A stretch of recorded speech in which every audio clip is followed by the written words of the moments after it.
Good afternoon. Good afternoon. Good afternoon.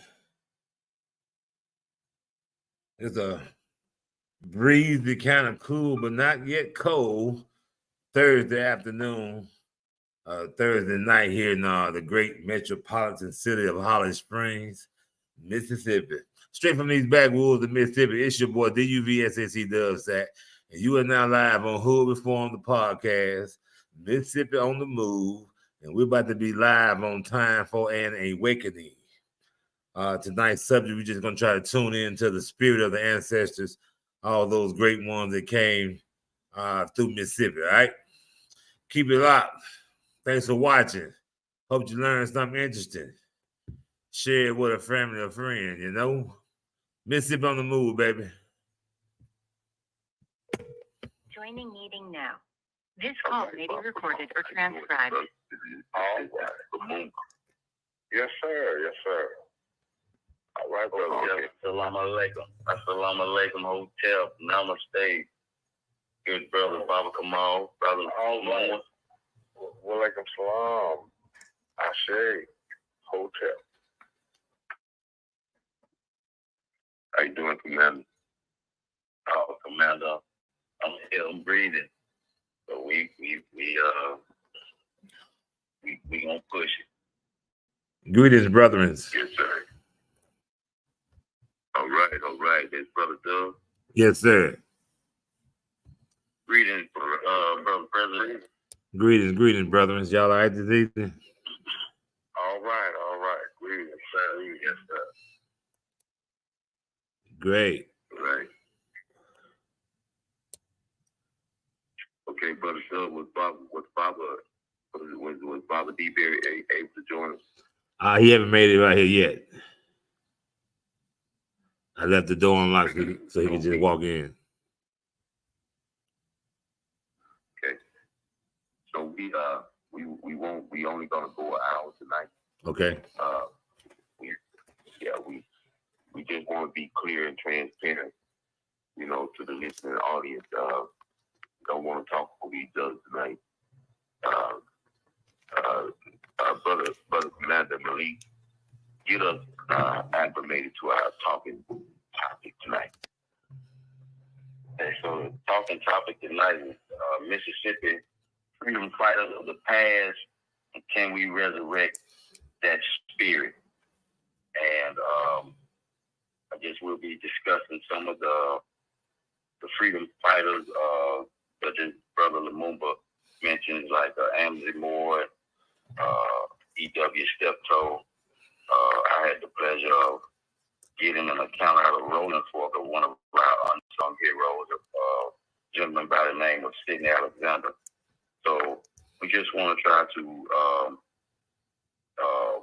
make these names household names going forward, because people need to know about the freedom fighters of the past in Mississippi and the spirit that still looms here, the spirit that we work in as freedom fighters and revolutionaries on this front in this third reconstruction, as Baba Kamal likes to put it. So we just want to try to make sure that people understand the history when it comes to the freedom fighters and the spirit, as we said, that still looms here, the spirit that a lot of people feel when they come to this state. So, okay. Thank you for that, Commander Malik. Now, Elliot said he's going to be about 5 minutes late, so we can expect him in about 2 minutes, I guess, to get us started. But I was hopeful that Sister Crystal would be on tonight, because we most definitely don't want to leave out the great Ella Baker in our conversation tonight. I may even text her to see if she can be on with us to bring the content and the much needed inspiration, because it was Ella Baker's day 2 days ago, if I'm not mistaken. So, it resurrected our spirit. Queen Mothership over the whole, freedom movement, was very powerful. So we don't want to leave her out tonight in our conversation. So our text Sister Crystal, try to make sure she get on the calling line to help us tonight. And Baba Kamal, we want to thank you for basically coining this Mississippi on the Move effort as the third Reconstruction. It's pretty popular in history, so we're gonna let you kind of cast the umbrella over all of this tonight, in our conversation. Okay. Okay, so we just waiting on Elliot to come on and basically get us started.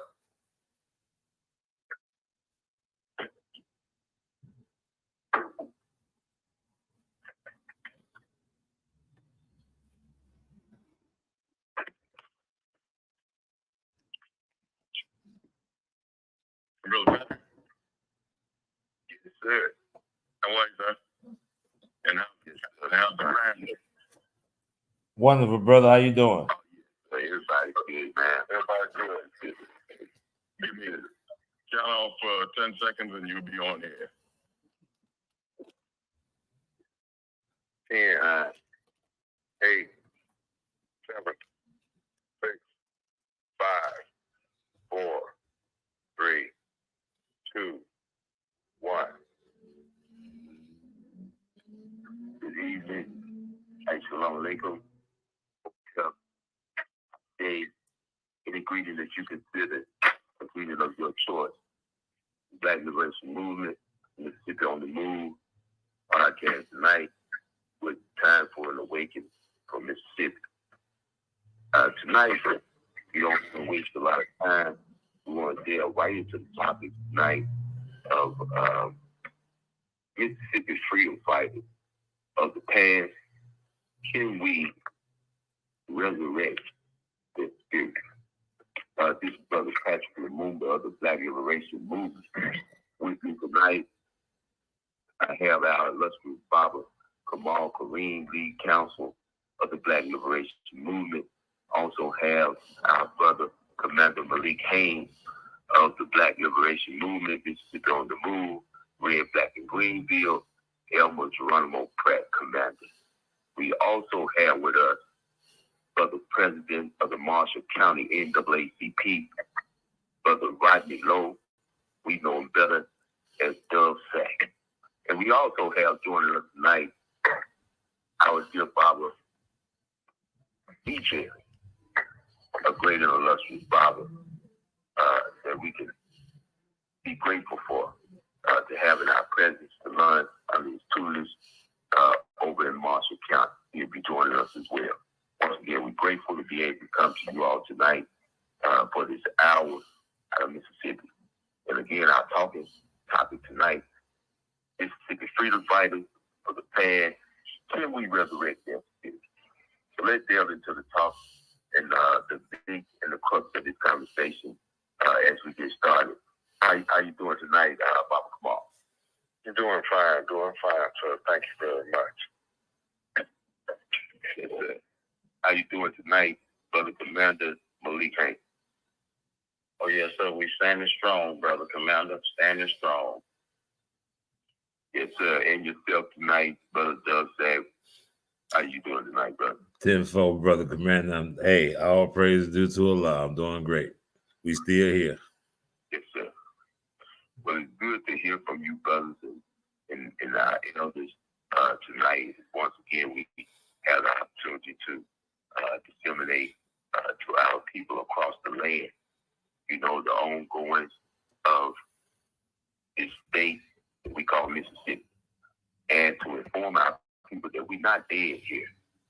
We're not some backward, thrown away black people. As a matter of fact, it is my understanding, my belief, as endured the circumstances and situations that have evolved us like a refiner's furnace. And we are looking now to what Baba Kamal called the third resurrection. The third reconstruction. The third reconstruction. And tonight, we would like to look back into the Mississippi past.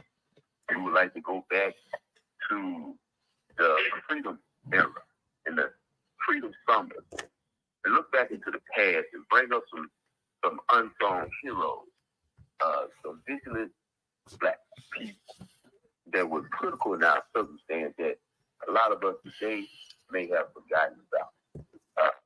We may have overlooked them. We may have never even known them to be consequential in our progress as a people. So we want to do our due diligence tonight, brothers, to bring to the people, some historic figures in our past that we should look at and we should reflect upon, and we should draw from their spirit as we begin the third reconstruction here in Mississippi, and be hopeful that the work that we're about to put in would be a reflective example, to the rest of the world, that black people have what we call self-determination, and we are desirous of a nation of our own. So, Brother Commander Malik, I had told you earlier today that we would be looking to you to guide this conversation, because it was you who inspired me to even consider this particular topic. So we're going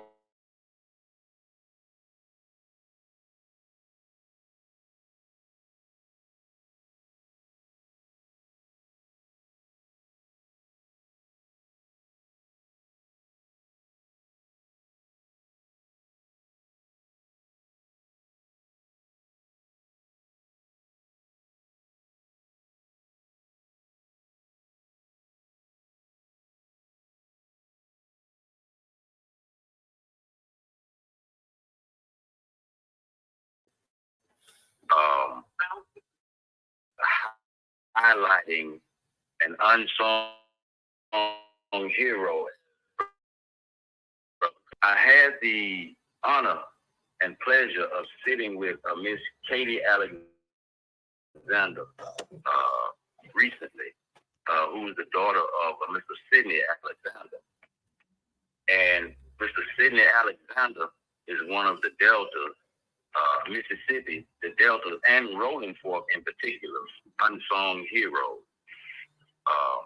Mr. Sidney Alexander is a World War II veteran who came home to find a world that he didn't want his children to grow up in particular, Rolling Fork. So Mr. Sidney Alexander spearheaded the civil rights movement right in Little Rolling Fork, Mississippi. And Mr. Sidney Alexander met a lot of contingency, had a lot of pushback from the white population, as usual in a rural town in Mississippi.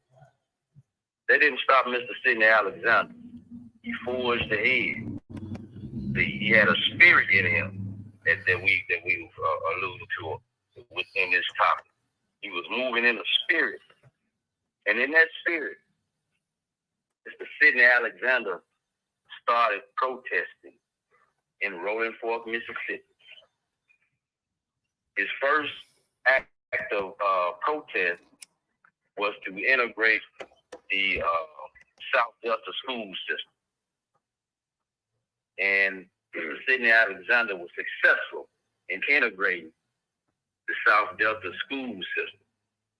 And if anybody knows, like I said about the Mississippi Delta, there's some vicious white people in this area. But Mr. Sidney Alexander, as I say again, forged ahead. Mr. Sidney Alexander started the first Head Start for black children in Rolling Fork, Mississippi, with no help from the ruling class, who wouldn't even allow Mr. Sidney Alexander a building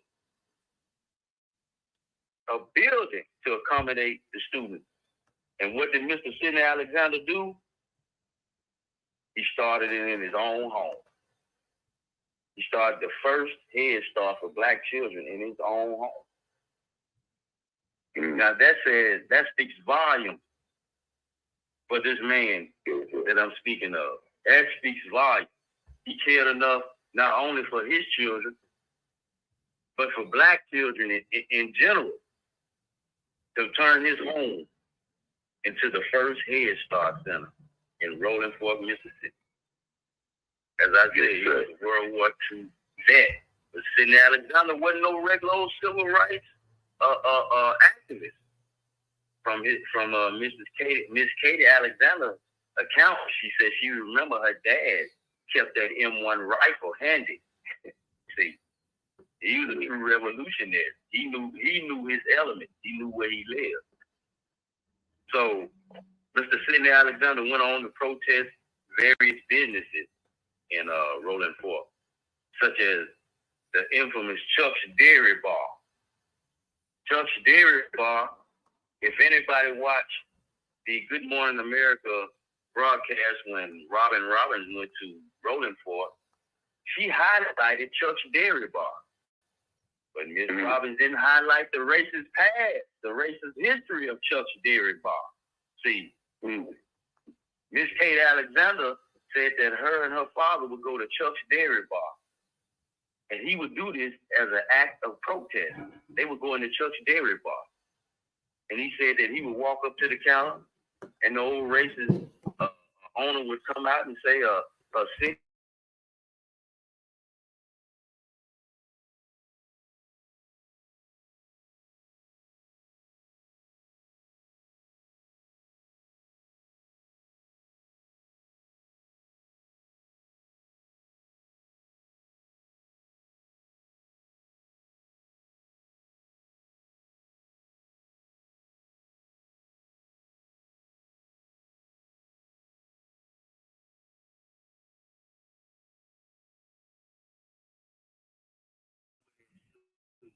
call the police on Mr. Sidney Alexander. And The topic is Miss Kate Alexander said that there would always be someone there freedom fighters from to Mississippi. take her when the police came to In the take past, Miss Alexander off we to jail. She said channel she that don't spirit know whether it was to one of the move freedom forward riders in because this third reconstruction we Miss working on now. Alexander also worked with Change freedom Mississippi riders for when the they third come to time. Mississippi. They would stay at his home in Can Rolling we Fork. channel? Open up Can we his channel home that to energy, freedom spirit riders from the and ancestors, other Skips and Joe groups T's, that were moving in that the ones that came before us? Yeah. black because they were simultaneously Off all those who happening at the tuned in same to hear time. reform. I know y'all hear me talking to somebody right now. I'm gonna let y'all see the gentleman walked in. If I can find that so that freedom quick, riders but safe it turns the screen. you know. So It's somewhere here. there were also We muted here. there was also Yeah, I muted another him there business, yesterday. Sam Singh, which I'm was live on my an part. Asian grocery store. Now, Mr. Singh being a minority, you would think he would connect with the black population of that small town. But Miss Katie's account was that Mr. Singh didn't have any black people working in his grocery store. But we were spending our money there. So Mr. Sidney Alexander would go and protest, shut down Sam Singh's and make them hire some black people to earn money since we spending money in there. See, this man was just about a one-man army.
was a man named Brewster Carson, who the power structure, the white power structure, paid.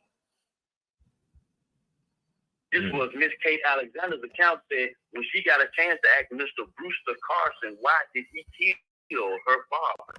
See, Mr. Sidney Alexander was killed in 1970 by one of what we thought was our own, who went to Mr. Sidney Alexander's house and inquired about an NAACP card. And after Mr. Alexander responded and said that the card will be on its way, it takes a little while, and said Mr. Brewster Carson took out his gun and shot him point blank. And when Miss Kate Alexander got a chance as a 13, 14-year-old girl to ask Mr. Brewster Carson, and I'm saying his name because we need to know who the traitors were. They need to be in history too. We need to know who the traitors were. And it said that Mr. Brewster Carson said that they said they was going to take care of him. They said that they was going to take care of him. And I would like to go a little further. And if any people of Rolling Fork are listening on this call tonight, when you look at the history of Chuck's Dairy Bar and the fact that Mr. Alexander was doing regular protests at Chuck's Dairy Bar, and the racist white ruling class of Rolling Fork, Mississippi, plotted to have him exterminated. Miss Kate Alexander still has documentation of some of the letters, the threat letters that her father would get. She still has documentation of this 60 some years ago. So I would say about Chuck's Dairy Bar, I wouldn't spend one dime because they're rebuilding Chuck's Dairy Bar right now. I would not spend one dime at Chuck's Dairy Bar, knowing the history, and Chuck's Dairy Bar may have just as well been a part of that day that Brewster Carson alluded to, and saying that they would take care of. Getting rid of Mr. Sidney Alexander. So I just wanted to make sure, and I hope I did Mr. Sidney Alexander's name justice tonight, because I had a short conversation with Miss Kate Alexander earlier this evening, just to make sure that I could be thorough in telling her father's story. And I told her, I promised her that his name won't rest. It will be on my lips going forward, because people need to know who Mr. Sidney Alexander was, right from Rolling Fork, Mississippi. Baba, Commander Malik, I want to thank you for that great presentation. That great, basically, life biography of Sidney Alexander. I never knew, and I'm pretty sure that it's countless other, blood, sweat, and tears that was left here. That testimony should be told. I'm grateful, and my spirit has been gifted, just listening to you give us the facts about the life of Mr. Sidney Alexander. It almost makes me proud, because I do wear slave name of Alexander, and it almost makes me feel like I might be somewhat of a descendant of Mr. Alexander, so I'm kind of smiling, but I wish that you could have invited daughter Katie to the call tonight, so that you could hear the magnificent words and relive her father's great again. But I'm pretty sure she knows, and she's grateful. I think she's on. I think she may be listening, bro. I think she may be listening. Okay. Yes, sir. Yes, sir. Well, you did a marvelous job, and we'll be looking Mr. Alexander up and delving more into his life, because, like I said, this is the spirit, that we need to connect with, make a reconnection with, so that we can further the ambitions of people like Mr. Sidney Alexander. Like I said, and I say it all the time, Black liberation has never But that is no big deal. Yes, sir. So we'll be talking about, some others tonight, outside of Mississippi, Alabama, and we're going to crunch for time tonight because we only have 1 hour. So we're going to go ahead on and expedite the conversation.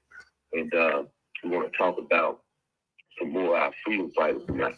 I think we do have Sister Chris on as well, to help us kind of expound about the information, for us. So, Baba Kamal, what do you think about what we got going tonight here? Well, I think it's excellent. I think it's going to take the spirit of the freedom fighter to continue in order for us to complete this third reconstruction. As he was talking, I thought about another forgotten freedom fighter by the name of Vernon Dahmer. And in 1966, January 10th, he was attacked. Vernon Dahmer owned a store in Forest County, Mississippi. And what was so unique about this black man was he was politically and economically astute. He was the father of 8 children, family man, husband, and he used the economics of his store to combat the poll tax that was being imposed on our people who registered to vote. Matter of fact, they could register to vote at his store, and he kept the voting book at his store. On January 10th, 1966, his house was firebombed by the Ku Klux Klan. He got his wife and children out the house, but as they were shooting in the house, he was shooting back at them. The house came down around him and severely burned him, 90% of his body. And on January 11th, 1966, he succumbed to those injuries in the Forest County Hospital. But a freedom fighter and a freedom fighter spirit, one who was relentless, and his famous slogan was, "If you don't vote, then you don't count." So he's the originator of that slogan. If you don't vote, then you don't count, because he understood the importance of exercising our right, our God-given right. We have just as much right to anything and access in this country as anybody else, and he was an upholder of that. So I just want to mention him because you very seldom hear the name Vernon Dahmer today, and what he stood for and what he died for. No doubt. So yeah, so I never heard the name of Vernon Dahmer, Baba Kamal. But again, there's another notch in our belt, as a people. We will see in our struggle, but I think we are a little deficient in our historical understanding and study about who we are.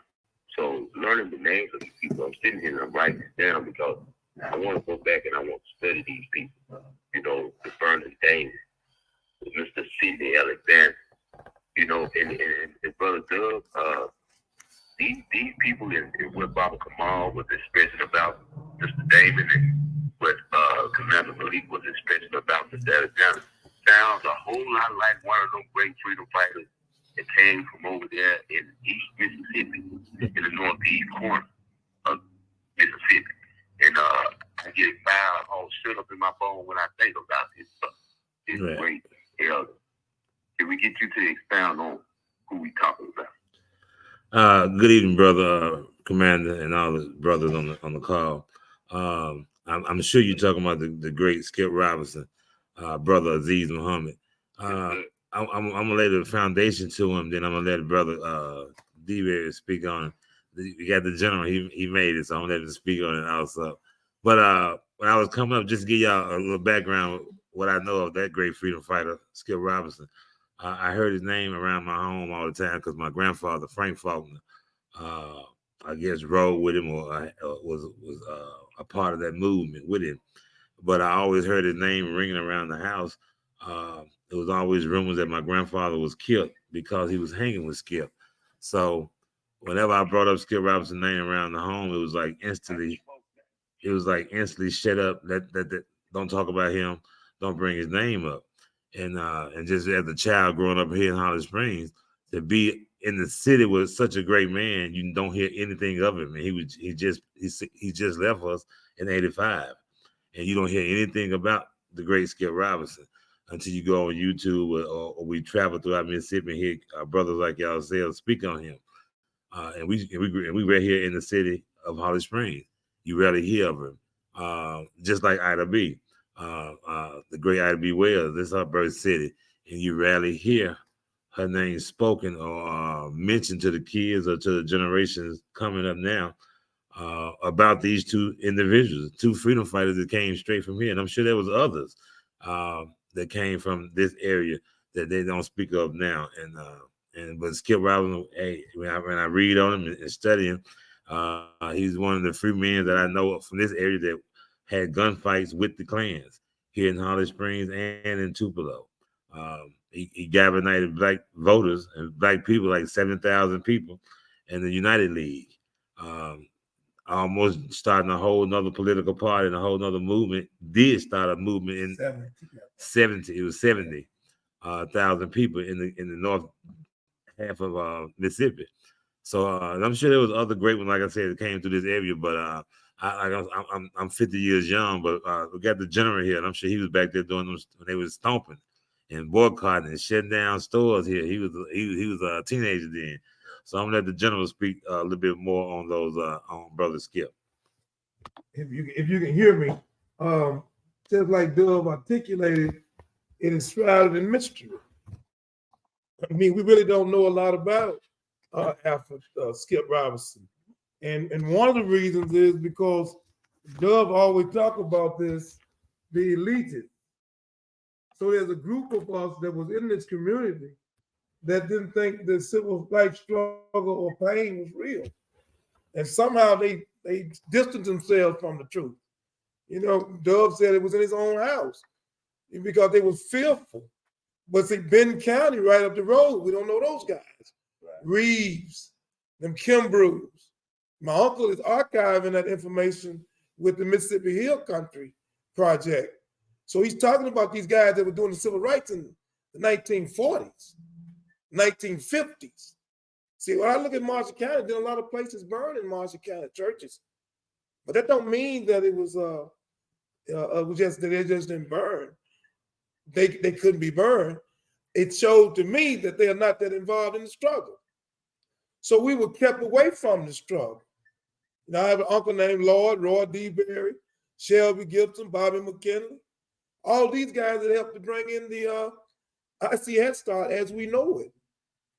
And so there was always, same with the Black Panther, we were doing stuff for our community, but Alfred Skip Robinson, he was like a legendary figure. See, I left at the age of 17. When I returned, he had been slain, in my opinion. Car accident in 1985. So I had a little remembrance of it. His sister, also a positive sister girl in the movement, Mrs. Ford, Wilma Ford, which was his sister. And I remember she being such a prolific Sunday school teacher. And she could break it down and make it simple. And when I heard that she had went to the Nation of Islam, it perplexed me. But I knew as a Christian at the time that she was one of the few that could really break that bread. So it wasn't nothing strange that she went to the truth, I think, at the time. And then we keep growing. We grow. So I don't know why we don't know as much about Alfred B. Wells, like he said, but these are pioneers. I mean, solid people. But a prophet is not received in his own home. That's what I'm going to leave it as.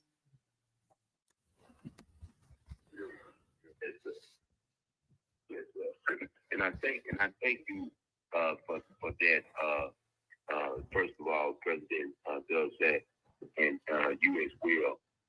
We call him the General D. Berry, because when I studied after Skip Robinson intensely, because I came to find that after Skip Robinson was extremely involved, with my family in Coldwater, Mississippi, and to get a lot of organizing across the state, the northern part of the state. And I thought it was amazing, as we facilitate this liberation movement. I thought 4 or 5 years ago, when I come to really understand Pastor Skip Robinson, who went on to become Aziz Muhammad, his life and the diametric opposition that he had to deal with, and his amazing ability. And what I think goes lost, was his amazing ability. I think by trade he was a brick mason. Yes. But his amazing ability to organize 70,000 members. If I'm not mistaken, this was within Mississippi. Right. They had to be black. All They had black. to be black. Now think about that in comparison to what it is that we doing today with all the technology, all the advanced and apparatuses and mechanisms like social media. And where do we have a black organization, right now, Baba Kamal, on the grassroots level, dairy, organized levels like NAACP, Urban League, or whatever? Where do we have anything that match 70,000?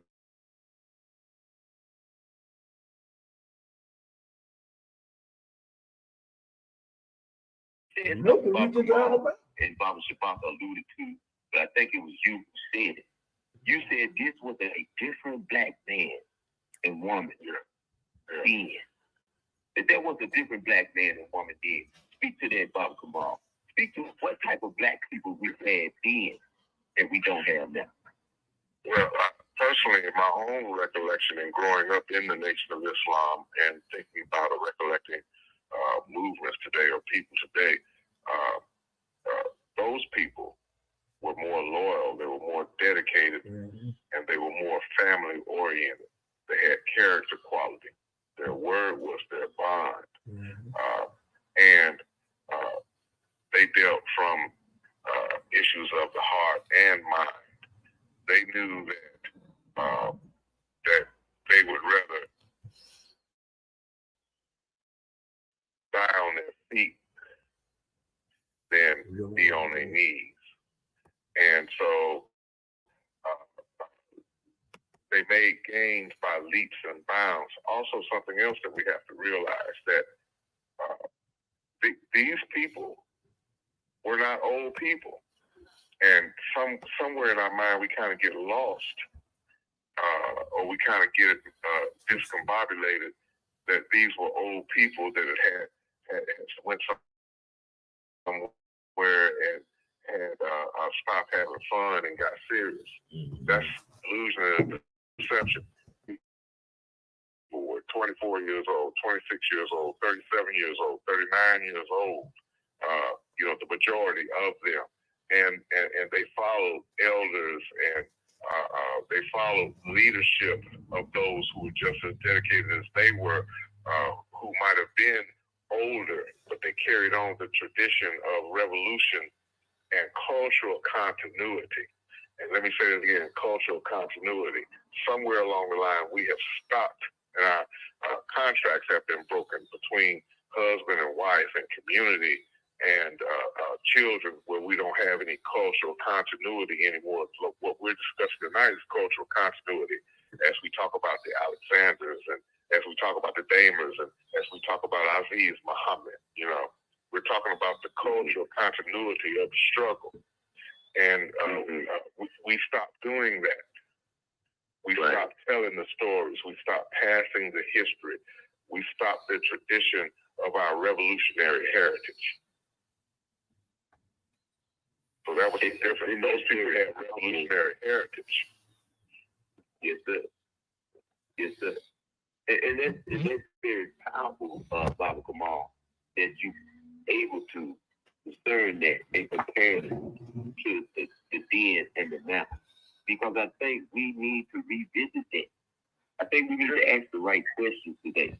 And what kind of black people were we? And what we have evolved to. And you brought this term to my consciousness, Baba Kamal, back a few months ago. when we had this whole debacle with Deion Sanders. And you just alluded to it at the end in your conversation. You said we broke a social contract with ourselves. And you alluded to Deion Sanders and where we could not find culpability in Deion Sanders abandoning his original pledge to black people. And we see no fault in that. And I'm not going back to that, but I'm making a you said something relevant, and I think we need to bring it back into our consideration of our integrity as we move forward as people, that we have broken a social contract with our blackness and with the determination of our people moving forward. We have adopted a mindset of rugged individualism, and I see it every day, you know, because when we talk about freedom, justice, and liberation for our people, I see the emptiness in our people's eyes. I see the unwillingness to try and understand from a collective and cohesive point of view. And we have to break through those barriers with people. It's like we are empty people now, Baba Kamal. And in this third reconstruction, not just from the political or economic context, but from the human side of it, we must reconstruct the black man and deconstruct the Negro. Mm-hmm. Yes, sir. Can you say that again, Bob? Come on. Aside from in this third reconstruction, and for those of our listeners that don't know what we're talking about, the first reconstruction was after the Civil War. The second reconstruction was with Martin Luther King in the 1964-65 Voting Rights Act. We are now in the third reconstruction in Mississippi. And in order, besides just political reconstruction or economic reconstruction, we must reconstruct the black man and deconstruct the Negro.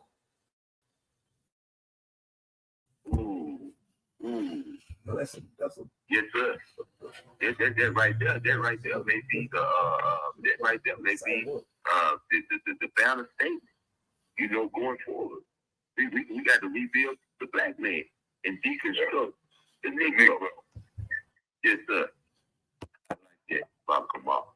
So moving forward, we wanna get our thanks to Crystal event on this call, because when we were pushing the freedom movement and the freedom summits, we had people the likes of the great Kwame Ture, Makasa Willie Riggs, Baba Willie Riggs. We had Dr. James Cobb, and we had Amity Moore. We had all these great people that were moving on behalf of our people, but we also had a Queen Mother that goes unsung. We call her the mother of the civil rights movement.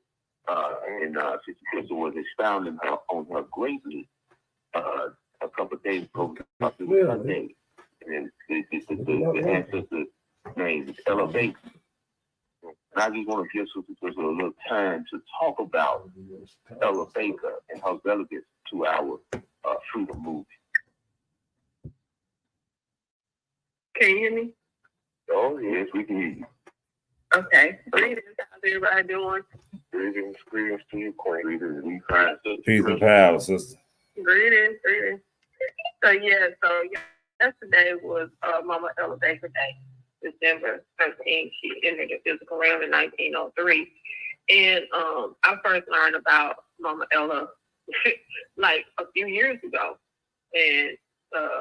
And that says a lot, because most people don't know who she is.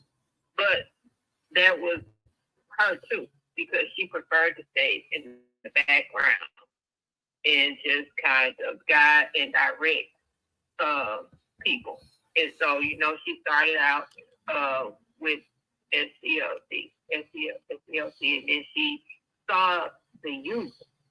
She saw the sit-ins that those students from North Carolina AT&T were doing, and she was like, okay, there is power in the youth. And so she wanted to organize the youth to get out and get involved in the political process, and that's where Nick came from. And so, you know, as Brother Patrick said, he directed, you know, Kwame Ture, the MacArthur, and Diane Nash and other people, Charles Cobb, and all these other people that came to the Mississippi Delta to get Black people registered to vote and to just be boots on the ground. And what they did also was a lot of political education. And so, not just telling people that they needed to register to vote, why they needed to register to vote. The selection process was very prominent in what they did as well. So once they got Black people registered to vote, because they knew that if we are the population in these areas, that we need to be controlling our own politics. And so you need to run for this office because this is what this person in this office is supposed to do. You know, tax collector, all these offices, people really understood what it meant to be in control of the politics. And so when I was thinking about her and thinking about how she wanted people that were in the situation to control the situation. One thing that they did not do when Ms. Nick representatives came, they didn't come telling people what to do. They came to listen to people and help them figure out what they needed to do. And so I think now, you know, when we look at the process now, it's different. We got people telling us to just go vote and not really understand the process. And then when things don't happen or shake out the way that they think they're supposed to go, then the collective is blamed. And so, like you all have been talking about, we need to look at these people, our ancestors and our elders, the people that came before us, and really study what made them so successful, because they were successful. And when I was talking about her yesterday, I was talking about, you know, we look at Stacey Abrams and we think that what she's done is so great and fantastic. And I guess it is in a certain type of way.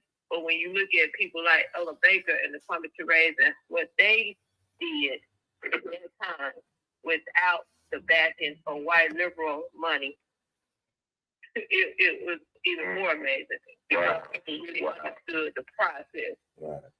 And so, you know, they need to be celebrated. We need to really understand that these people set the foundation for us. And we need to go back and we need to study her and Mama Fannie Lou Hamer and Bob Moses, who created the Mississippi Democratic Freedom Party when Black men people's needs weren't being met, and making demands, because we act like we can't make demands on people when we can. And so, you know, I always say our ancestors and our elders keep me encouraged, inspired, and grounded, because these are the people that I study. These are the women, the mamas that I study and model my life after. I'm not thinking about these celebrities that don't give a flip about Black folks. I want to learn from mamas like these, the Fannie Lou Hamer, the Ida B. Wells, the Ella Baker. These are the mentalities. These babies out here. This is the mentality you produce. The Harriet Tubman, when you the Marva Collins, and so on and so forth. Because there's plenty of them out there, you know. They can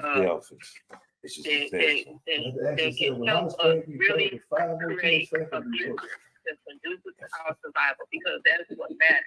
You know, and you know, Bobby Kamal, what you did was so profound, because it reminded me of what Dr. Bobby Wright said when I was with him. He said, we always talk about the 60s, but nobody talks about the 70s, when white supremacy redefined and recreated itself. The process of the civil rights era. And so we can talk about we lost that continuity, we lost unity, we lost that. I think that's what happened. And so we have to continually fight. We have to continually educate, continually raise our voices, and really raise these people like you are doing tonight. And look at the Black print. and go from there. You need So, you know, children to yeah, grow up. Ella Baker, she's one of my favorites. Provide You know, success in life. and there's so many more people to learn of her because she is an unsung hero. But again, that was her preference. She wanted to stay in the background because she felt that this grassroots organization was what was going to be the defining moment. And we witnessed that just learning about Steve Robinson, the grassroots, right? The people, not the leader, but the people. And so yeah, and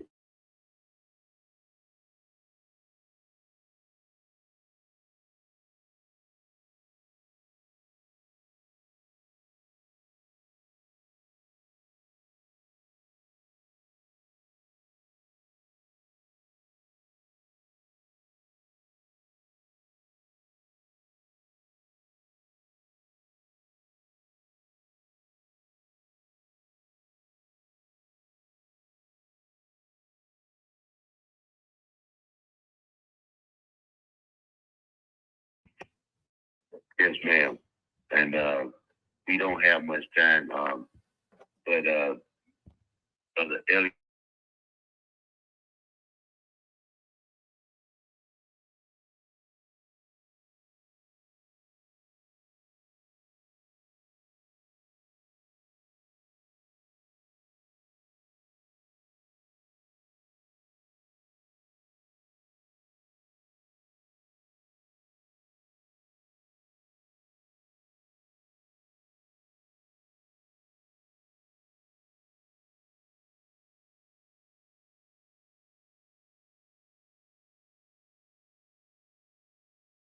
Night. But I'm always interested in hearing about the the freedom fighters and the people that participated in Mississippi in the movement, because I don't know the names because I wasn't born here. So I would really enjoy listening, and I would like to get the names of these people so that I could look them up for myself also. Yes, sir. Who are we speaking with? Oh, this is Wayne Jones. Oh yeah, Mr. Jones. Okay, all right. Well, I'm gonna give you a short rundown before we get off the call tonight. So just stay tuned in, and I'm gonna give you the names of some of these great Mississippi freedom fighters. Okay. All right. Thank you for your call. You're welcome. You got one more here. Greenville, Mississippi, Greenville. hello, Yes. Oh, can you hear me? oh yeah, yes. We were hoping this was Katie. This is Katie. Okay. This is Cindy Alexander. Okay. Yes, Katie. And Bob. Thank you all for recognizing my father. Yes, ma'am. Yeah, and I definitely agree. A lot of this history, and we actually it needs to be told before it kind of gets out of existence. Yeah. And we don't know what to tell our children and whatever, because they are really lost, for their background is concerned, because it's not being taught to them. Anyway, That's right. We need to know I think we know what's this. going on and what went on, back in the day. And it's Whatever. mama's fault Actually, and I I'm was fault. a part of These it all too. I kids. was one of the first black kids to go to the The all-white 50-year-olds, these 30-year-olds, here in Rolling Fork. and down is all kids and grandkids. So if we don't teach them, But mama will teach us. just want to kept get on it and say wrong. thank you all And for it's our job recognizing my to father. learn it and teach it. And also, Miss Francis Alexander, never leave. wife, It grows. she stood right by him. She was a cool teacher. I think them folk got us. Yeah, she stood right by him. Couple of other families in this town also participated, in the movement. My dad and Mr. Robert Morganfield was two children this vote. You just In spread it. Sharp County. You keep away from nigga curriculum because it's uncomfortable for us. Yes, man. You know how many Well, Negro we niggas we realize want that to thank this you, nigga- Educated. Check. And we want to thank Commander Malik for having a conversation with you. You know, to bring your father back into the forefront. You know, about understanding as we move forward, because we are of the determination, as Baba Kamal said, to reconstruct the black man and deconstruct this Negro that has been crafted so that black people emerge again. I agree 100%. We need to do something. Yes. I agree 100%. Yes, it does need reconstructing. Well, no security that we working. And that brother you got down there, we call him the Lion of the Delta. Our brother Malik, he's down there. We're going to be connected. We're going to be working, and hopefully we can, continue to draw from your spirit and your inspiration. Thank you for your father. Thank you for visiting to us tonight. Talk. So thank you for calling me, Katie. We'll stay in contact with you. All right. Thank you. Thank you. Just failed to murder. Mm-hmm. Posing for the camp. They son is best. Oh, that's beautiful. That's beautiful, Baba Kamal. What do you think about that? And they son is best. Kids and all. I think that the other thing is, and I can hear in her voice, our people invested in themselves. Whether they were a washwoman, they took their little few pennies, they put it in the cause and in the movement. Whether if they had a shoebox of chicken to contribute, everyone ate. There was a spirit of unity. There was no big eyes or little U's. There was no caste or class system. We were all in this struggle and all in this fight together. And out of that, Black Power arose in 1966. Ukasa Dada, Kwame Ture. And so here we are again. It's going to take all of us. It's going to take all of us in order to accomplish and to get where we have to go to fulfill the predictions of W.E.B. Du Bois and the Honorable Elijah Muhammad, that Mississippi will become the Mecca for black men and black women in America. And we're on our way. Oh, I love how that sounds. We're going to do some closing thoughts, Brother Elliott. What we got here? A couple of minutes here. I'm doing some closing thoughts, and I'm going to get this rundown once we're done. Because Mr. Jones wants some people that he can look at and study. So we'll give him a rundown after closing remarks. Brother Dub said. Yes, sir. Closing remarks, sir. Just going back to our topic, connecting with that spirit of our ancestors. As we spoke on Brother Skip real quick, we all know in his journey they thought he was a minister, but he wasn't until he joined the Nation of Islam. He started the nation, the Mars 78A here in Holly Springs, which his Sister Wilma X, connected with me in the 9th grade, which changed my life. So I had that spirit in me since he started that nation here. He started that Mars here. I had his spirit in me then. And then now, these recent years, I became the NAACP president. I never knew Skip was the president of the NAACP in the late 70s, early 80s. So I think I'm directly connected to that spirit of Brother Aziz Muhammad, especially being in my family. Every time I asked about him, he was like, forbidden conversation. Don't talk about that. So it made me, as a child, made me run to it and seek it. And so I think I am directly connected with that spirit of a freedom fighter here from Holly Springs. Yeah. I just wanted to say this before we go on to our next closing remark, because I was in Holly Springs about 3 years ago at the Martin Luther King celebration. I was walking along the courthouse lawn where they left us, put that whole thing together along with the general and yourself. Put that whole program together every year. And I was mad. I found myself mad because at that time I had read Akinyele's great composition of We Will Shoot Back, compilation of We Will Shoot Back.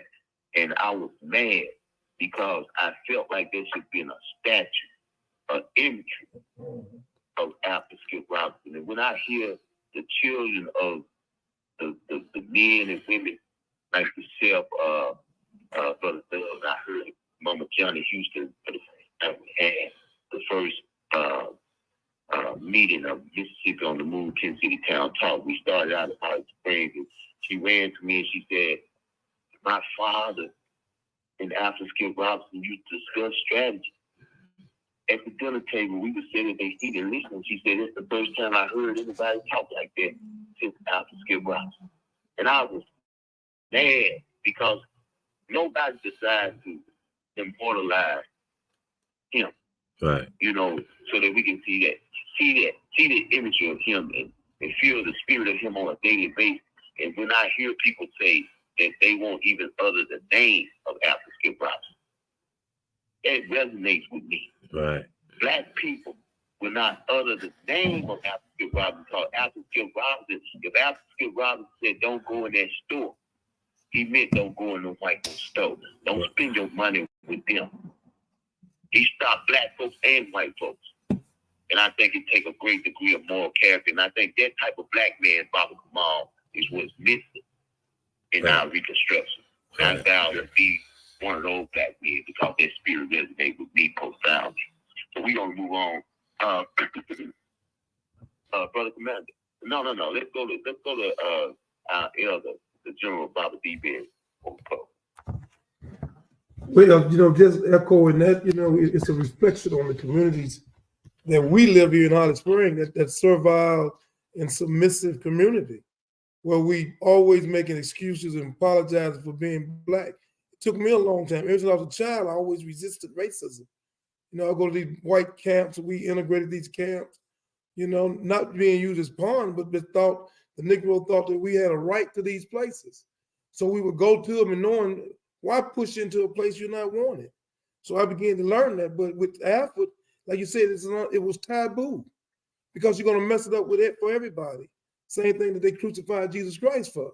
You're going to mess it up for everybody because they'd rather take the crumbs of the master's table than to eat their own steak. And so we settle for these crumbs. And now our heroes lay dormant in our towns, but loom great around the world. You can do that with the blues from coming out the Delta. These blues musicians are great around the world, but they're just the same as you and I in the Delta, because we see equality in each other, but we don't see equality with the white man, right? So you can go off and be a doctor and a professor and a scientist, but when you come back to Greenwood, Holly Springs, Tupelo, you just a fellow Negro. You're equal to me. You ain't nothing. How you gonna open up a store? You see? And so, like you say, reconstructing that black man, and that needs to be defined. I would listen to you say that. That's part of the statement. Because the Negro conjures up that nigger to me. So I can deal with that. But that blackness also conjures up something, male of color, if we leave it that way. But if it's put in a power, it has some energy. And I hear Patrick say it so eloquently, black power, and most of you us say black power and begin to know that black power is the essence and the function that allows us to function. One love. Yes, sir. Yes, sir. Thank you, El. We appreciate you. Brother Commander Malik. Yes, sir. I want to be real brief. I actually think this topic warrants another episode sometime in the future. But the spirit aspect is what I want to speak to. Resurrecting that spirit real quick, because that ain't no lightweight thing. As Minister Farrakhan said, that ain't no lightweight stuff.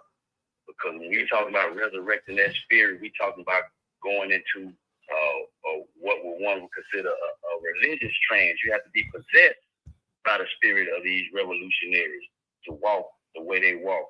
You have to try to get in the minds of these freedom fighters of the past and let them come into your body and possess you. You have to move in them. You have to become these freedom fighters. There was a practice in voodoo to where and spiritual practices where that had many deities to where when you got possessed with a particular deity, the people knew who you were possessed with from the way you walked, the way you talk, the tone in your voice, the way you moved your eyes, because you was possessed with that particular deity or force of nature. And that's how we're going to have to become in order to do this work. We have to be spiritually, religiously possessed with the freedom fighters who laid their lives down. As I said, like sitting there talking to Miss Katie Alexander about Mr. Sidney Alexander, I felt his spirit. And it spoke to me to say that I was on the right. He just keep moving. He gave his life. So we have to become possessed in the spirit in our everyday life to do this work that our ancestors did. So with that, I use. Yes, sir. Thank you for that, Brother Commander. It reminded me of something. I was in the park today, and a woman told me she's about a little older than me. She said, Patrick, I remember your grandfather, Isaiah King. She said he was a powerful, powerful man. He used to come into my father's barber shop, and he would sit there and have conversation with my father, William Earl Davis.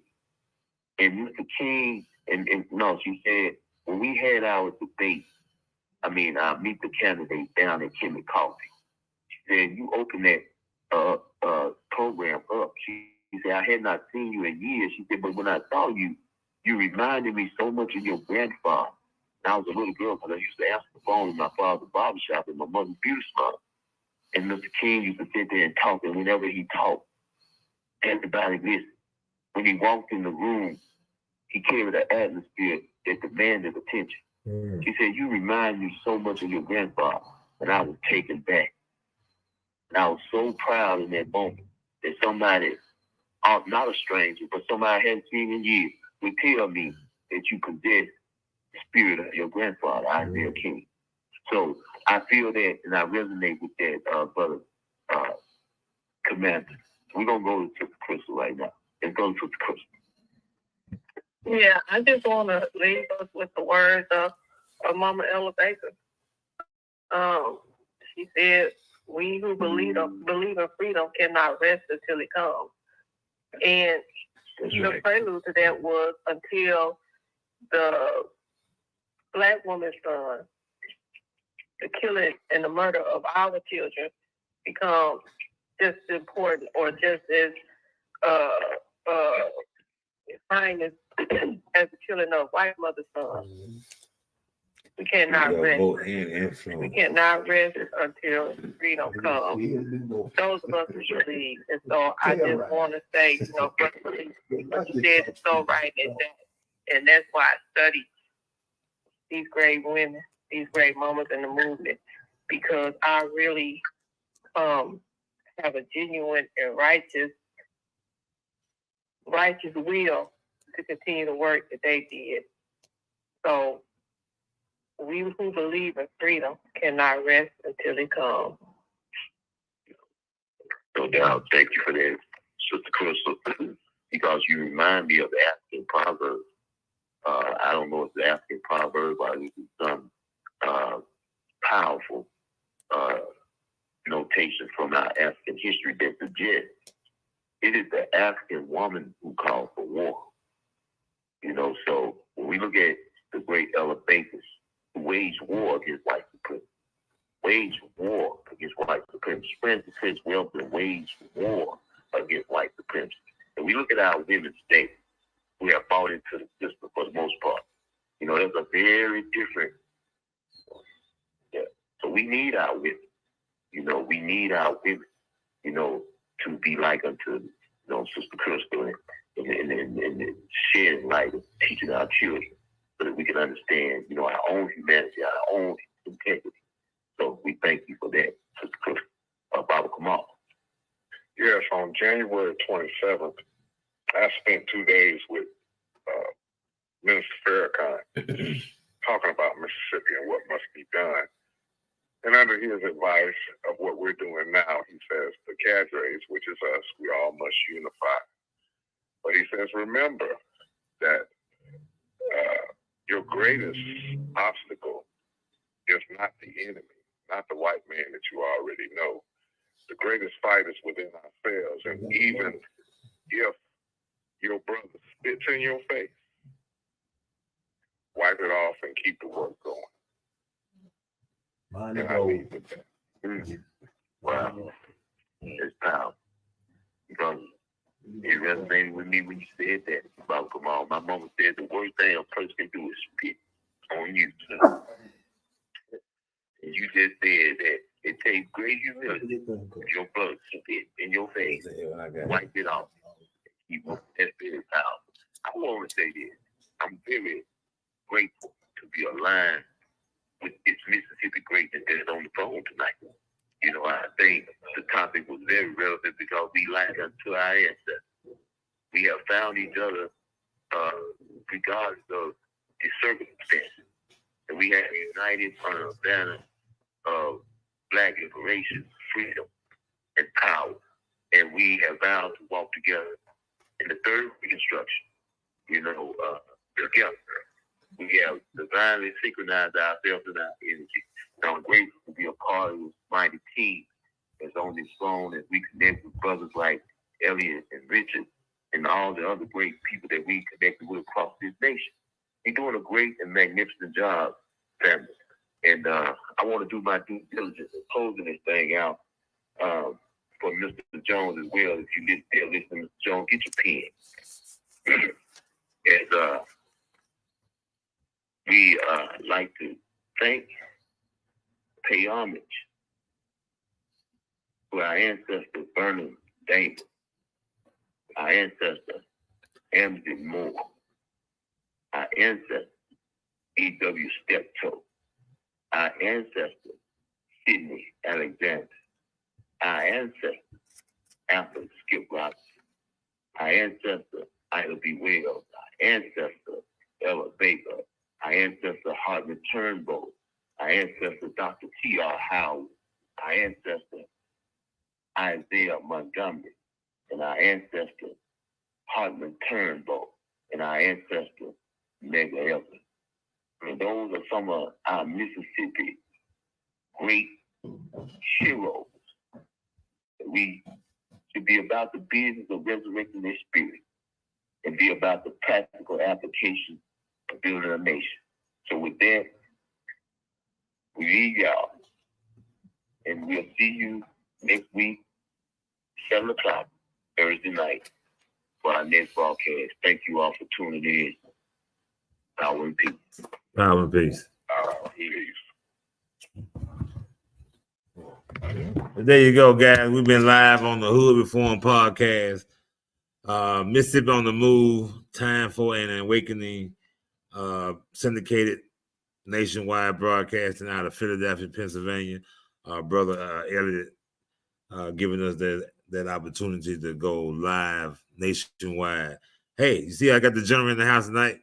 It was a beautiful thing always to share the same space with him, share that energy with him, to hear that knowledge come from him.